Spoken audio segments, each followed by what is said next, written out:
আগামী নতুন বাংলাদেশের সনদপত্র।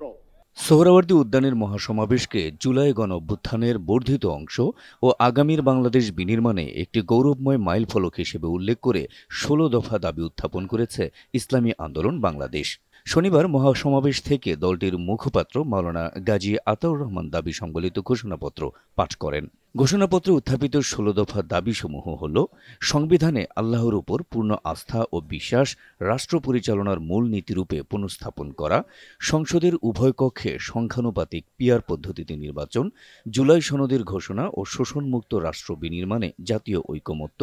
ভবিষ্যৎ স্বৈরাচার ও দলীয় কর্তৃত্ববাদ রোধে মৌলিক রাষ্ট্র সংস্কার, সুষ্ঠু নির্বাচনের জন্য প্রশাসনে ফ্যাসিবাদী প্রভাবমুক্ত লেভেল প্লেয়িং ফিল্ড নিশ্চিত করা, পতিত ফ্যাসিবাদের বিচার ও পলাতক অপরাধীদের ফিরিয়ে আনার কূটনৈতিক পদক্ষেপ, পাচারকৃত অর্থ উদ্ধার ও দৃশ্যমান উদ্যোগ গ্রহণ, সন্ত্রাস, চাঁদাবাজি ও খুন-খারাপি রোধে প্রশাসনের সক্রিয় ভূমিকা, ভারতের সঙ্গে করা সব চুক্তি প্রকাশ ও দেশবিরোধী চুক্তি বাতিল, জাতীয় নির্বাচনের আগে সব পর্যায়ে স্থানীয় নির্বাচন ও তত্ত্বাবধায়ক সরকারের অধীনে নির্বাচনের বিধান প্রণয়ন, দুর্নীতিবাজ, ঋণখেলাপি ও সন্ত্রাসীদের নির্বাচনে অযোগ্য ঘোষণা, নির্বাচনের তফসিল ঘোষণার আগে গ্রহণযোগ্য নির্বাচনের পরিবেশ নিশ্চিত করা, ঘুষ, দুর্নীতি ও রাজনৈতিক হয়রানিমূলক মামলা বন্ধ এবং মিথ্যা মামলা প্রত্যাহার, ইসলাম ও দেশের স্বাধীনতার সার্বভৌমত্ব বিরোধী কর্মকাণ্ডে দ্রুত আইনি ব্যবস্থা গ্রহণ, জাতীয় ঐক্য গড়ে তুলে দুর্নীতিবাজ ও চাঁদাবাজদের প্রতিহত করা